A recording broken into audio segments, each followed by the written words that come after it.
You go to a water park expecting sunshine, slides, and harmless fun. But in these stories, a place built for laughter became the scene of some of the most horrifying deaths ever recorded. Here are 6 of the most horrifying water park deaths ever recorded. Leonardo Luna. On the morning of March 27, 2021, 13-year-old Leonardo Luna Guerrero arrived at Senses Park in Playa del Carmen with his family.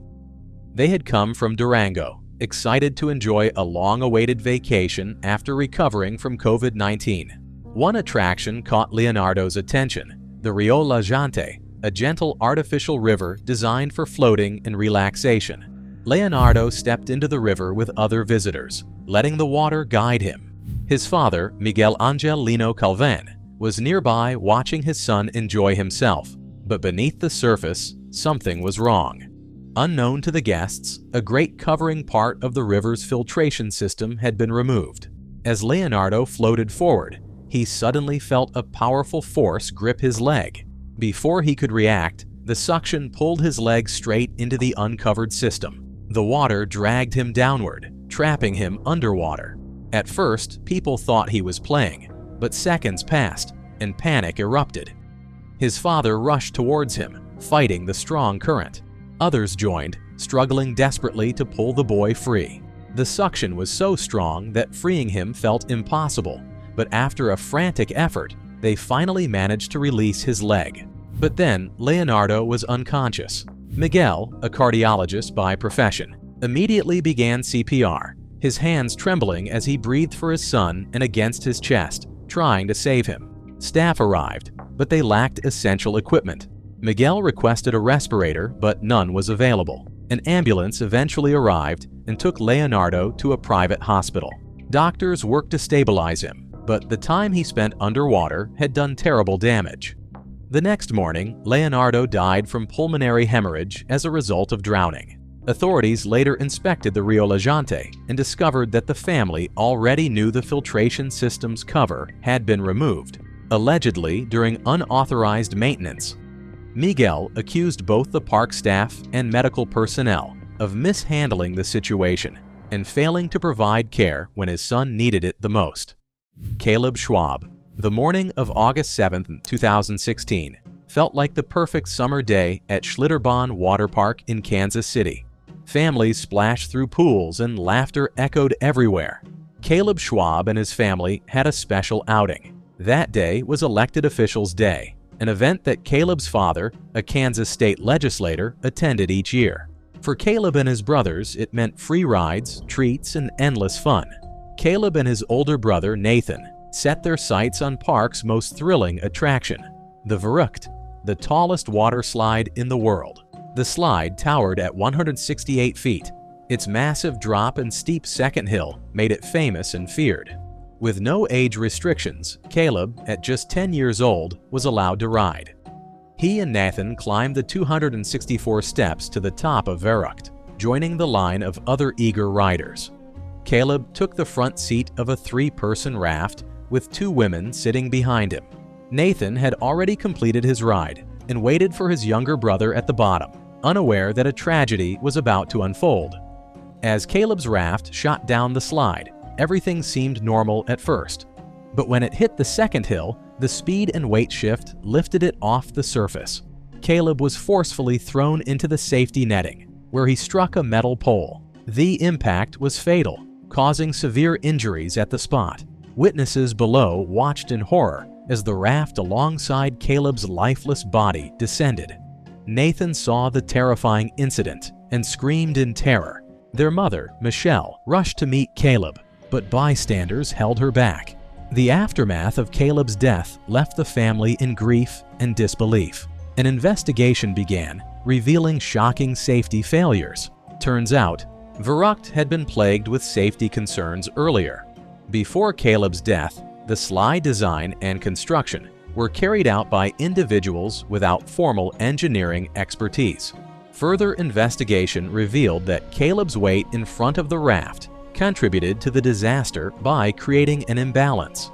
Caleb's death prompted legal action, and in 2017, the Schwab family settled with Schlitterbahn and other involved parties for approximately $20 million. The viaduct was dismantled, and in November 2018, Schlitterbahn permanently closed. Robert Kronkleton.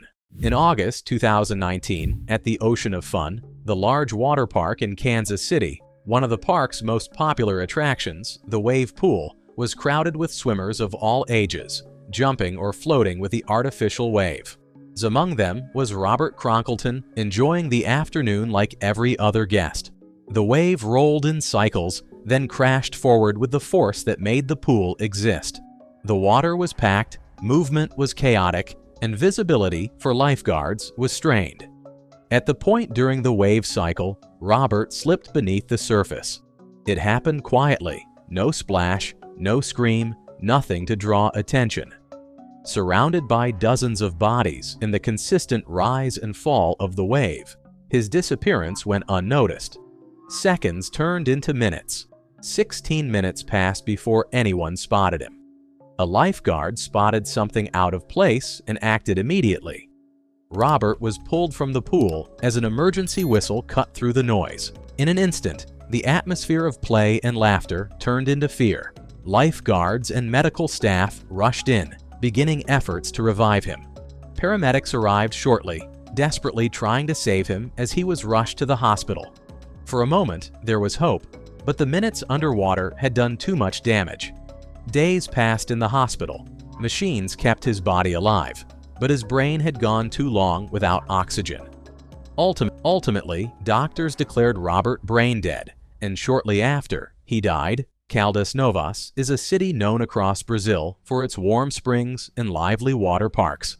Davi and his family had visited the De Roma Aqua Park. The water park was 8-year-old Davi Lucas's favorite place, and his favorite attraction was the volcano, one of the tallest slides there.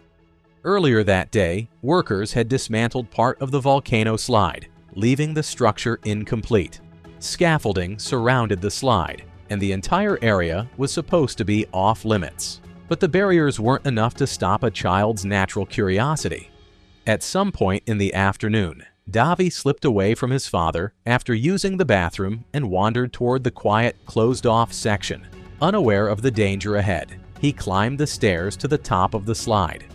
The slide looked normal at first. There were no clear signs that anything was missing. But once Davi began his descent, he reached a section where the tube had been removed for maintenance. He was thrown from the slide, falling nearly 50 feet and striking the metal and wooden structure beneath it before tumbling into a shallow pool below. Davi was still alive when rescue workers reached him, and he was rushed to the hospital, but he later died. His family demanded answers, saying the park's negligence led to their son's death.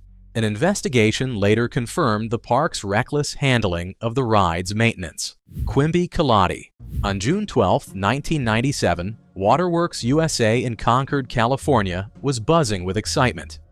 It was the last week of the school year, and hundreds of students from the local high school gathered for a special celebration at the water park.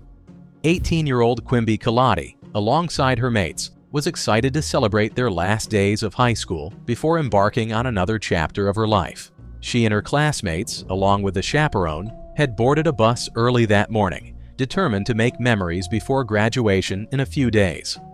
Unbeknownst to them, the water park was where the unthinkable would happen, changing the lives of the teenagers.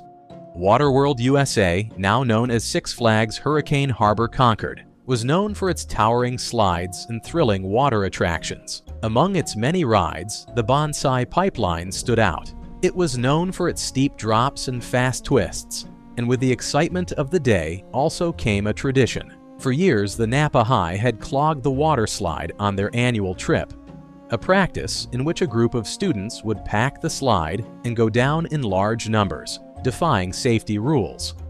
It was a well-known ritual, and this year's graduating class had grand plans, with many eager to participate. As the day came to a close, the park announced over the loudspeakers that it was time for the Napa High students to return to their buses. Instead of leaving a dozen of them rushed to the Bonsai Pipeline, Quimby was among them, along with 32 other students. She climbed to the top of the slide, where a lifeguard was stationed to ensure rider safety. However, the group pushed past the lifeguard determined to carry out their plan. The lifeguard blew her whistle and shouted, but it was too late. 33 students piled onto the slide at once. Moments later, tragedy struck. The students' weight was too much for the slide structure.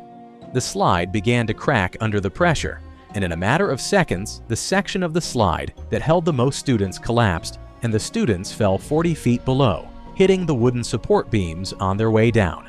Chaos erupted, and witnesses watched as bodies fell from the sky. Many suffered broken bones and internal injuries, but Quimby did not survive. She suffered severe injuries to her head and chest. Despite all the efforts to save her, she was pronounced dead. Kira Hill. On August 6, 2022, the park was lively, and a group of children had gathered to celebrate a birthday. Kira Hill arrived with the other party guests smiling, laughing, and eager to join in the fun. For most of the afternoon, everything felt normal. The chatter of excited kids, the splashes of water, and the cheerful chaos of a birthday outing. But somewhere in the middle of all the excitement, something went wrong. At one point, while playing in the water, Kira drifted away from the group. Amid the noise and activity of the crowded park, she ended up in distress. It happened quietly, without the dramatic signs people expect. By the time anyone realized she was missing, minutes had already passed. When her absence was noticed, the atmosphere shifted instantly. Staff and guests began searching, calling her name, scanning the water for any sign of her. Then the fear deepened. Rescue teams were called in as the search intensified.